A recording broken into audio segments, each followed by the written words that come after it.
পালা এখান থেকে মানে কিছু পারুক আর না পারুক আছে শুধু চাকরি লওয়ার ধান্দা। সালা মনে হচ্ছে প্রধানমন্ত্রী সিট পাইলেছে যে বাইরে একটা চা বিক্রি করবে করে একটা সিট পাই নেবে। স্যার জি হ্যাঁ চাকরি হবে। চেহারা দেখে চাকরি পাবে নাকি? যদি চেহারা দেখে চাকরি পাই তো বিশ্বাস করো তুমি আর চাকরি পাইতাক না। হ্যাঁ এটা তুই একদম ঠিক কথা বলিস। মুখ সামলে কথা বল, তাহলে তোর মধ্যে একটু ম্যানার্স নাই নাকি? কে জানি স্যার, জানি না, শরীরে অনেকদিন ধরে চেক আপ করিনি। আবে ছাপা চোদা, তার মানে তোর মধ্যে একটু বুদ্ধি নাই। ঠিক বলেছেন স্যার, ওই লেগে তো ওরা বলছি যে আমার মুখটা তো হলুদ হয়েছে কেনা।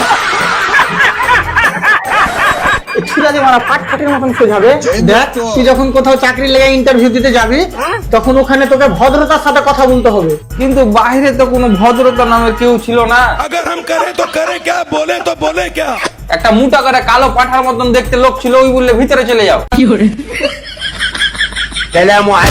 আরে দাদা, ভদ্রতা কোনো পুরুষ মানুষ লয়। তোমার কসম স্যারজি কোনো মহিলা মানুষও ছিল না।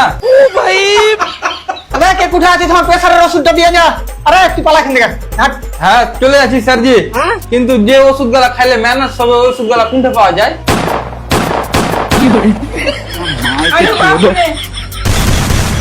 मेरे ही ने लाते वैली करनी नू प्यार दी ते टौर मेरी ही दी गल्लां